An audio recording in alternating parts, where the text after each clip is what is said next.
젖었던 옷이라서 다 우리 물총을 하거나 아니면 그러고 나서 체육을 하거나 그래서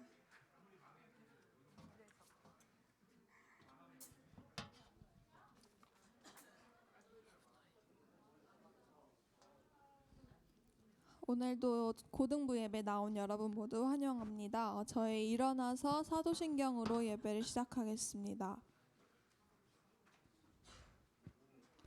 기도하겠습니다.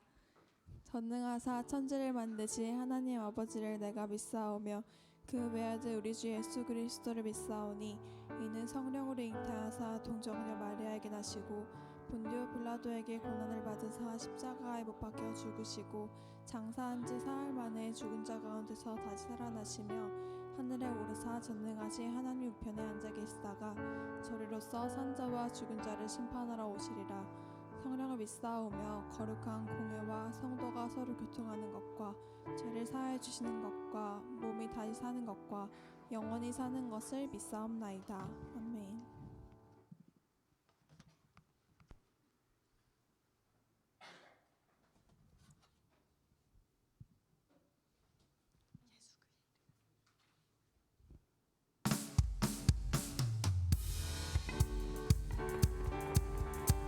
박수 치면서 찬양하겠습니다.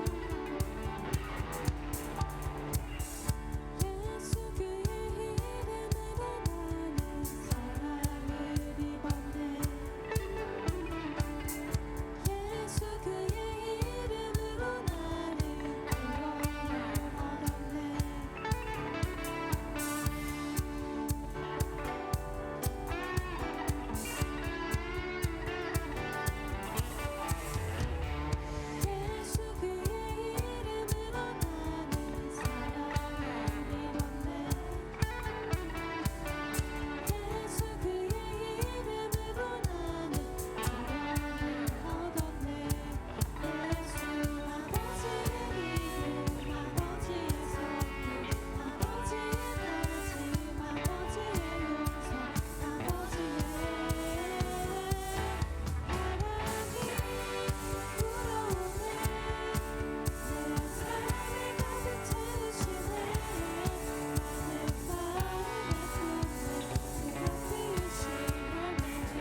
낮의 해와 밤의 달도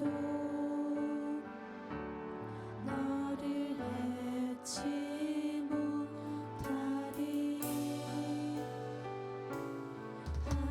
하나님은 너를 지키시는 자, 너의 환난을 면케하시니 그가 너를 지키시리라. 너의 출입을 지키시리라. 눈을 들어 산을 보아라. 너의 도움 어디서 오나. 천지 지으신 너를 만드신 여호와께로.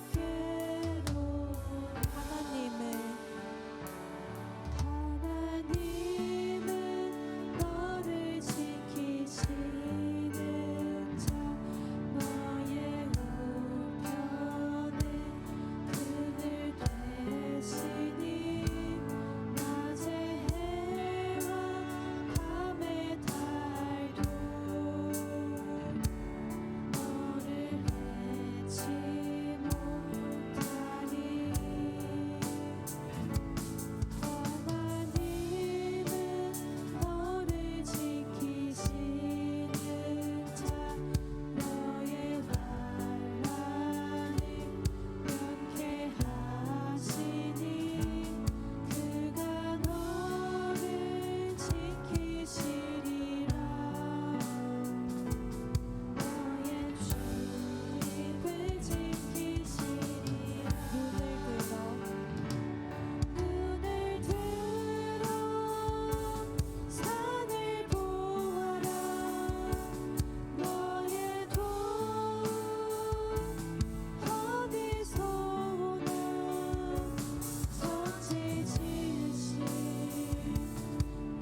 시간 기도하기 원합니다. 하나님께서 언제 어디서나 우리를 지키시는 분이십니다. 그런 주님과 함께 동행할 때 우린 두려움 없이 담대하게 세상을 살아갈 수 있습니다. 무궁한 자비와 끝없는 사랑으로 우리를 지키시는 주님께 기도하며 나아가기 원합니다. 다 함께 기도드리겠습니다.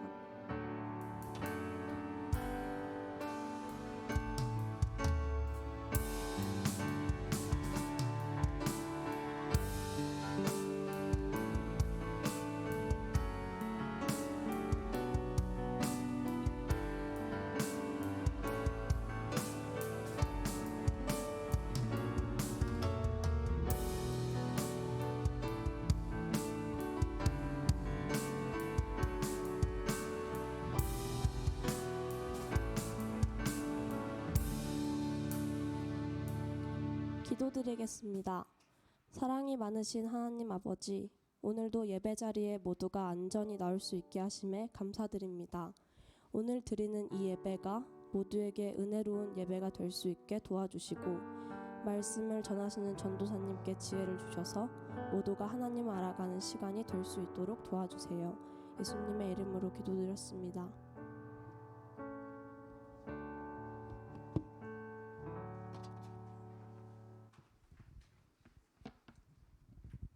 네, 오늘은 나의 히어로라는 제목으로 마태복음 2장 13절에서 23절 말씀 함께 보겠습니다.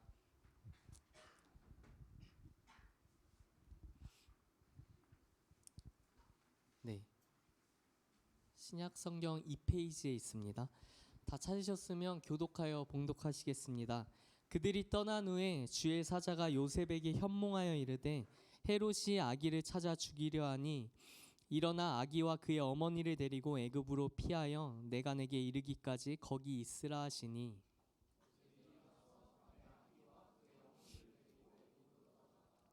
헤롯이 죽기까지 거기 있었으니 이는 주께서 선지자를 통하여 말씀하신 바 애굽으로부터 내 아들을 불렀다 함을 이루려 하심이라.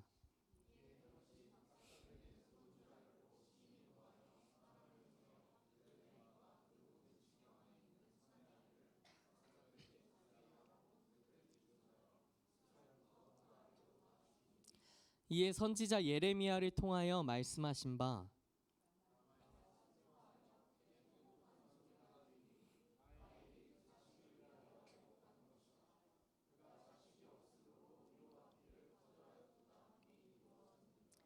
헤롯이 죽은 후에 주의 사자가 애굽에서 요셉에게 현몽하여 이르되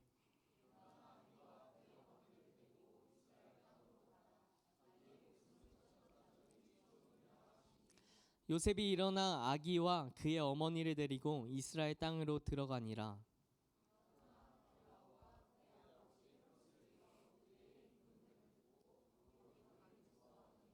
꿈에 지시하심을 받아 갈릴리 지방으로 떠나가. 함께 읽겠습니다. 나사렛이란 동네에 가서 사니 이는 선지자로 하신 말씀에 나사렛 사람이라 칭하리라 하심을 이루려 함이러라. 아멘. 우리 옆 사람과 하이파이브 하면서 인사하겠습니다. 예배 자리 나오신 당신을 축복하고 사랑합니다. 네, 뒷사람, 앞사람 보면서 얘기하겠습니다. 사랑합니다. 네, 주변에 계신 선생님들 보면서 말하겠습니다. 사랑합니다. 네, 하나님께 고백하겠습니다. 사랑합니다. 내가 감당하기 어려운 일에 처할 때마다 누군가가 나에게 나타나서 그것으로부터 나를 지켜준 경험이 있으신가요? 만약 그런 이가 있다면 그 사람 생각만 해도 참 든든할 것 같습니다. 나도 나를 지키지 못하고 가족들은 나를 포기하고 친구들조차 나에게 무관심하다고 생각될 때 만약에 하나님께서 나를 지키신다고, 하나님께서 끝까지 나를 지키시고 완전하게 지키신다고 고백할 수 있다면 그것보다 평온하고 든든한 삶은 없을 것 같습니다. 오늘 본문에는 목숨을 위협받는 위기의 가족이 등장합니다. 동방에서 온 박사들이 예수님을 찾습니다. 예수님은 왕족도 아니었기 때문에 예수님의 탄생이 다른 데에 전파되는 일은 없었습니다. 그런데 베들레헴이라는 작은 마을에서 태어나셨고 그조차도 요셉과 마리아가 이동 중에 예수님이 낳았기 때문에 그들은 머물 여관을 찾았지만 그 여관조차 찾지 못해서 말 구유에서 예수님이 나십니다. 그런데 그 한 시골에 있는 말 구유에서 나신 한 아기의 탄생이 예루살렘 왕궁의 헤롯 왕에게까지 소식이 전해집니다. 헤롯 왕이 알게 된 경위는 다음과 같습니다. 이스라엘의 동방인 페르시아, 지금의 이란 지역의 점성술사들로 과학과 영성을 융합한 천문학 연구자들이 동방박사인데요. 그들이 일반적이지 않은 별 하나를 발견하고 그 별의 움직임을 따라서 쫓아갔습니다. 그러다 보니 이스라엘의 경계까지 오게 됩니다. 그런데 이스라엘 경계에 와서는 그 별을 잃어버리게 되죠. 그래서 그 별을 보고 그 사람들은 그게 한 왕의 탄생이다라고 여겼고 이스라엘 근처에서 사라졌으니 이스라엘 그 예루살렘 궁정에 있는 헤롯 왕에게까지 찾아오게 된 것이죠. 이 소식을 들은 왕궁과 그리고 예루살렘 전역은 소동하기 시작했습니다. 헤롯은 대제사장들과 서기관들을 불러 모아서 그 탄생이 무엇인지를 확인하려고 합니다. 그래서 그 명령을 받은 사람들은 막 찾아보겠죠. 그러다가 구약의 미가 선지자의 예언으로부터 이 사실을 확인하게 됩니다. 마태복음 2장 6절에 유대 땅 베들레헴에서 다스리는 자가 나와서 내 백성 이스라엘의 목자가 될 것. 유대 땅 베들레헴에서 다스리는 자가 나와서 내 백성 이스라엘의 목자가 될 것이다라는 이 내용을 왕에게 고하게 되죠. 이에 헤롯 왕의 반응은 어땠을까요? 2장 7절입니다. 이에 헤롯이 가만히 박사들을 불러 별이 나타난 때를 자세히 묻고 8절 가서 아기에 대하여 자세히 알아보고 찾거든 내게 고하여 나도 가서 그에게 경배하게 하라. 헤롯이 진짜로 경배하려고 그것을 고하라고 했을까요? 아니죠. 본인이 지금 왕인데 새로운 왕이 태어났다. 자신이 왕인데 다스리는 자가 태어났다라는 소식을 들은 것이니까 본인은 지금 두려움을 느끼고 있습니다. 그래서 그 인물을 찾아서 지금 죽이려고 하는 것이죠. 동방 박사들은 다시 나타난 별에 따라서 베들레헴까지 갔고 그곳에서 아기 예수님을 만나서 경배한 후에 경배했습니다. 하지만 헤롯의 요청과는 달리 헤롯에게 돌아가지 말라는 천사의 지시를 받고 다른 길을 통해서 고국으로 돌아가게 됩니다. 지금부터 사건이 긴박해집니다. 헤롯은 동방에서 온 박사들이 자신의 부탁을 듣지 않고 그렇게 고국으로 돌아갔다는 사실을 알게 됐죠. 그는 그로 인해서 분노가 생겼고 그리고 두려움은 여전히 있었습니다. 그것을 해결할 방법을 찾게 됩니다. 그리고 명령을 내리죠. 베들레헴 지경 내에서 두세부터 새로 난 아기까지를 전부 죽이라고 합니다. 그러니까 2살 이하 아기를 전부 죽이라고 명령을 하죠. 이에 주의 사자가 요셉에게 나타납니다. 꿈에 나타납니다. 헤롯 왕이 아기를 찾아 죽이려 한다는 소식을 그를 통해서 듣게 되죠. 13절 그리고 일어나 아기와 그의 어머니를 데리고 애굽으로 피하여 내가 내게 이르기까지 거기 있으라는 명령에 즉각적으로 요셉은 순종하여서 아직 어두운 밤에 애굽으로 길을 떠납니다. 베들레헴에서 애굽까지의 직선거리는 150km 전후입니다. 하지만 그들이 이동했을 경로를 추측하면 한 230km 정도 됐을 것으로 예상하는데요. 그리고 유대인들의 전승에 따르면요. 그 도피길은 추격까지 붙었던 아주 급박한 상황일 것이라고 하는 설도 있습니다. 비포장길을 20km 걸어본 적이 있으신가요? 비포장길을 20km 나중에 군인들은 걸을 수도 있는데요. 그러면 발에 물집이 잡히고 평소에 운동을 안 한 사람들은 나중에 다리를 절게 될 정도입니다. 그런데 여기에 그냥 20km가 아니죠. 230km를 걸어야 하는 일정이고 여기에 피신 가는 거니까 짐도 들고 아기도 데리고 이동을 하는 거잖아요. 그러니까 애굽으로의 그 이동은 그냥 우리가 쉽게 생각할 수 있는 그런 이동은 아니었을 겁니다. 정말로 어려운 그런 선택이었겠죠. 하지만 요셉은 꿈에 나타난 사자의 명령을 듣고 즉각적으로 순종하여 아직 어두웠을 때에 바로 떠나게 됩니다. 이웃 헤롯 왕의 명대로 베들레헴과 인근 경계에서 남자 아기를 다 죽이는 집단 학살이 일어납니다. 권력을 지닌 이들이 불안과 두려움에 떨 때 끝모를 이런 공포 정치가 이뤄지죠. 그런데 이는 구약에서 이미 예견된 일이었습니다. 예레미야서 31장 15절 말씀이 예레미야서 31장 15절 말씀이 마태복음 2장 18절 말씀으로 이뤄진 사건이었습니다.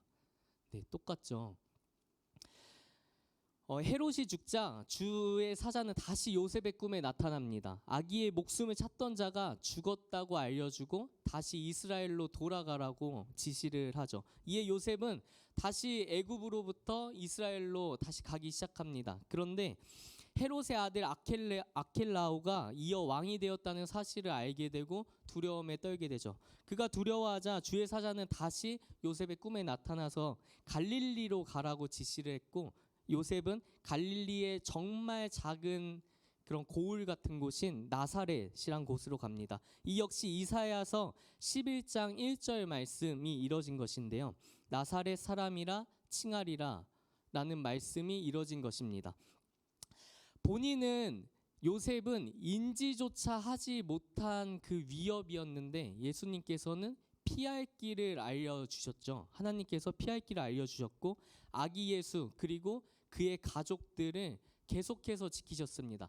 성경에는 지금 다 나와 있지 않지만 그 애굽으로 가는 그 길 가운데서도 지키셨고, 애굽에서 살아가는 그 가정 가운데서도 지키셨고, 애굽에서 다시 고국으로 돌아오는 그 길 가운데서도 지키셨습니다.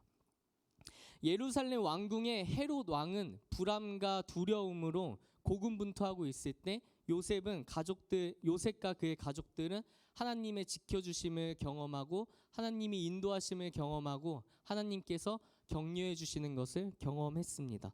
성경에는 하나님께서 그의 자녀들을 지키시는 내용이 참으로 많이 나옵니다.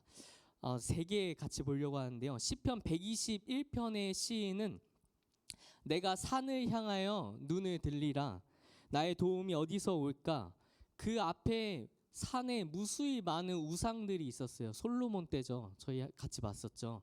그 산에 무수히 많은 우상들, 산당들이 있는데 그곳으로부터 도움이 오지 않는다. 나의 도움은 오직 여호와께로부터 온다라고 고백하고 있습니다. 또 다윗은 시편 23편에서 내가 사망의 음침한 골짜기로 다닐지라도 해를 두려워하지 않는 것은 주께서 나와 함께 하심이라.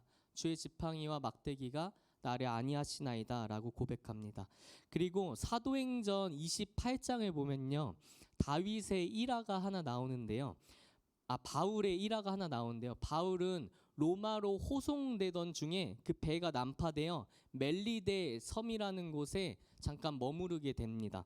그곳에서 모닥불을 피워서 불을 쬐던 중에 갑자기 독사가 나와서 바울의 손을 물게 됩니다. 그것을 본 원주민들은 그 바울이 죄인이기 때문에, 살인자이기 때문에 물린 것이라고 하죠. 그리고 그가 죽게 될 것이라고 합니다. 근데 정작 바울은 아무렇지 않은 듯 그 모닥불에 자신의 손에 있는 독사를 그냥 떨어 버립니다.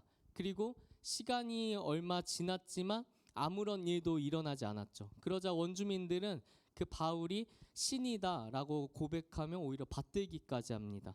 하나님께서는 그의 자녀들을 항상 이렇게 지키십니다. 우리가 어디에 있던 나를 지키시죠. 내가 힘들어하는 현재의 상황들, 그리고 내가 두려워하는 미래의 상황들까지 나를 그러한 상황들로부터 나를 지켜주십니다. 과거에 그 사울 아닌 바울에게만, 다윗에게만, 그 시편의 저자들에게만 하나님께서 나타나서 지켜주셨습니까? 지금도 우리를 지켜주고 계십니다. 두려워하지 말고 아무것도 하지 말라는 말은 아닙니다. 요셉도 그 순종하기 어려운 것에 즉각적으로 순종했고 어려운 길을 계속해서 헤쳐나갔습니다. 하지만요, 230km의 그 힘든 길을 그 짐을 들고 아기를 들쳐업고 이동했을 요셉과 왕궁에서 자신의 시중을 다 받아줬을 그 헤롯 중에 누가 더 평온했을까요? 누구에게 더 기쁨이 있었을까요? 그것을 생각해 보면 헤롯은 계속 두려워했고 그의 마음에 공허함이 있었고 그래서 계속해서 악행을 저질렀습니다. 하지만 요셉은 하나님의 이끄심을 경험하면서 힘든 길이었어도 기뻐할 수 있었고 더 단단해질 수 있었고 더 성장할 수 있었습니다. 그의 삶을 나중에는 기쁨으로 누릴 수 있었죠. 나의 삶을 그리고 나의 마음을 지키시는 하나님께 나아가는 우리가 되기를 소망합니다. 우리 함께 기도하시겠습니다.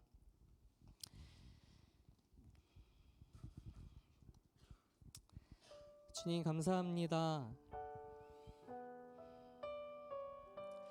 나는 내가 중요하다고 생각하는 문제 앞에서는 좀 두려워하기도 하고 무서워하기도 합니다. 그리고 실제로 어려움을 겪을 때면 내가 힘든 일을 겪을 때면 많이 지쳐하고 도망치고 싶어하고 무서워합니다. 하지만 주님께서 말씀하십니다. 주님께서는 주님의 자녀를 그냥 내버려 두지 않는다고 말씀하십니다. 그 많은 우상들, 내가 의지하는 그것들로부터 도움이 오는 것이 아니라 주님께로부터 도움이 온다고 말씀하십니다. 나에게 정말 든든한 선배 한 명만, 나에게 정말 든든한 조력자 한 명만, 멘토 한 명만 있어도 내가 정말 든든한데요. 그런 분들이 아니라 하나님께서 나의 그 지키는 자가 되어주신다고 하십니다. 주님, 내가 나아가겠습니다. 내가 두려워하지 않고 현재 나의 삶에 갇혀서 무서워하지 않고 나의 미래의 걱정으로부터 두려워하지 않고 주님 안에서 평온하며 주님 안에서 기뻐하며 주님 안에서 노력하며 나아가겠습니다 라고 우리 함께 고백하는 시간 갖도록 하겠습니다. 기도하시겠습니다. 하나님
이 모든 말씀 예수님의 이름으로 기도합니다. 아멘. 우리 주기도문 하심으로 예배를 마치시겠습니다. 하늘에 계신 우리 아버지여, 이름이 거룩히 여김을 받으시오며 나라의 임하옵시며 뜻이 하늘에서 이룬 것 같이 땅에서도 이루어지이다. 오늘날 우리에게 일용할 양식을 주옵시고 우리가 우리에게 죄 지은 자를 사하여 준 것 같이 우리의 죄를 사하여 주옵시고 우리를 시험에 들게 하지 마옵시고 다만 악에서 구하옵소서. 대개 나라와 권세와 영광이 아버지께 영원히 있사옵나이다. 아멘. 하나님께 영광의 박수 올리겠습니다. 저희 부장 선생님 나오셔서 광고해 주시겠습니다.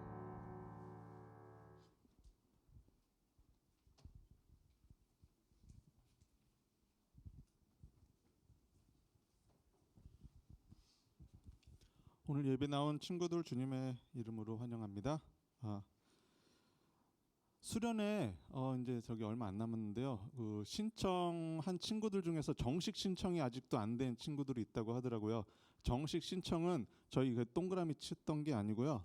그 사이트 들어가서 정식으로 신청하는 게 있어요. 그러니까 선생님들이 뭐 이따가 반 모임 때 한 번만 더 체크를 해 주셨으면 감사하겠습니다. 생일자 파티는 7월 23일 날 진행될 예정이고요. 저희 이번 이제 방학이잖아요. 방학 때 풋살 중등부하고 같이 해서 저기 풋살을 좀 해보려고 하고 있는데 주보 다 받으셨죠? 그 기간 동안에 풋살을 좀 해보려고 하니까 우리 친구들 좀 나 볼 좀 찬다. 내가 손흥민인 것 같다라고 생각되는 친구들은 같이 꼭 남자만 하는 건 아니에요. 누구나 다 할 수 있는 거니까 볼 좀 치는 친구들은 같이 신청해서 전도사님이나 선생님들께 신청해 주시면 감사하겠습니다. 제가 예전에 청년 때 서울에 있는 좀 대형 교회를 한 몇 년 다닌 적이 있어요. 거기는 이제 청년들이 한 5천 명 이상 됐었던 것 같아요. 예. 되게 많은 이제 청년들인데 여름이 되면은 그 여름 시즌이에요. 그래서 선교 시즌이라 그래서 뭐 대만 선교, 그 다음에 뭐 태국 선교, 뭐 여러 그런 국외 선교나 아니면 제주 선교, 그리고 우리나라의 바닷가 지역, 이 무당 많은 지역 이쪽 선교가 계속 막 이루어져요. 그 시즌 때는 다 우리가 예배 끝나면은 청년들끼리 지나가면서 인사를 했어요. 뭐 제주에서 봅시다. 이게 우리 인사였어요. 그래서 전체적인 교회 분위기가 적어도 내가 그 중에 하나는 가야 될 것 같은 그런 분위기가 늘 조성이 됐어요. 누구나 다 그 얘기를 하니까 너 저기 제주 선교 지원했니? 나 이번에 시간이 안 돼. 나는 여수 선교 할 거야. 뭐 이런 식으로 적어도 하나는, 아니면 누구 막 2개 가는 친구들은 그걸 막 자랑하고 나 2개 가. 나 이번에 3개까지 가보려고 막 이러는 인간들도 많고. 그래서 그런 분위기가 막 조성돼서 저도 어쩔 수 없이 가기 싫었지만 제주 선교를 갔다 오고 막 이랬었는데 우리 안에도 이런 문화가 있었으면 좋겠어요. 그 교회 안에 있던 문화, 동산교회만의, 우리 은혜 동산교회만의 문화. 끝나면은 너 대전에서 봅시다. 뭐 이런 인사, 수련회 때 봅시다. 뭐 인사들을 좀 했으면 좋겠어요. 근데 이제 선생님들하고 같이 모일 텐데 이 정도 얘기하면은 몇 주 동안 그럼 신청할 만도 한데 아직도 안 한 친구들 마지막이니까 꼭 신청해 주시고 다음 주에는 무슨 얘기를 또 해야 될지 고민을 해야 될 것 같아요. 네, 지금부터 선생님들과 모이도록 하겠습니다.